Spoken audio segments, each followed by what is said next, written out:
Texas installs more razor wire on Eagle Pass border after Supreme Court said Biden could remove it.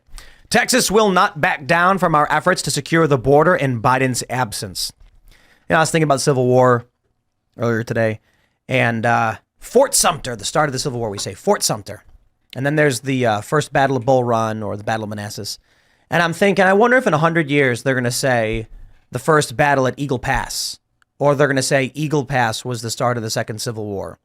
I don't know. It could just, we can't see the future. It'll be hindsight being 2020. 100 years from now, they're going to look back and who knows? They could say the 2020 election. They could say January 6th. They could say a lot of things. But right now, what we're looking at is an escalation of what is effectively a Fort Sumter-esque moment. I said it was literally Fort Sumter, and Ian got mad and he said, no, it's figuratively because they're not actually there. And I'm like, no, I am saying it is literally the circumstances of Fort Sumter. In this instance, the federal government has asserted its jurisdiction on a border. However, it is facilitating criminal actions. Customs and Border Protection agents are committing crimes, serious humanitarian violations and criminal activities. Texas is trying to stop them, deploying armed soldiers. I think people should understand. It's fascinating when I talk about Civil War several years ago, and people are like, you really think there's going to be like armed soldiers marching against the federal government? It turns out. Texas deployed armed National Guard to push out the feds who have went to the Supreme Court, asserted their jurisdiction here, and Texas said, F off. And what does the federal government do? Well, as long as Texas is going to hold the line, which I think is awesome, and I support them doing that, I think that we need to encourage more red states to follow suit, like West Virginia, for instance, Ohio, Kentucky. Send in the National Guard as well to give them some backup right now. You think we should send in the National Guard to Texas?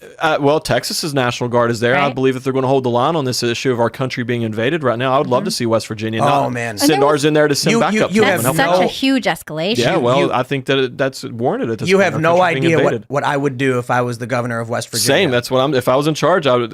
I'm not talking 10 people to get a headline. I would send the National Guard down there, and I would encourage my surrounding states to do the same. And governors have done I would instruct the West Virginia National Guard to seize the CBP facility over on 340.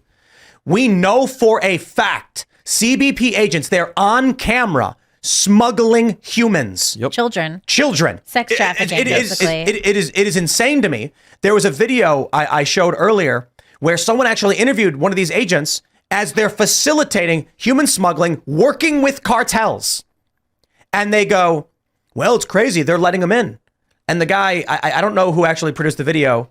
He says, it's strange because when they say they're being allowed in, it's CBP who's doing it. Mm-hmm. Now, there's a facility over in West Virginia, not too far away from here, a massive CBP facility. I didn't know this. I didn't know that. Oh, it's right over there. Yeah. And I'm wondering, how could anyone work? I don't care if you're slinging coffee. Yeah. We know for a fact that CBP agents are engaged in human trafficking right now. Children working with cartels, breaking the law, and are staging. They are the villains, the bad guys fighting against the sovereignty and the law. And there are people in West Virginia who are like, "It's my job. Yeah, it's my job." Oh, well, you're a scumbag.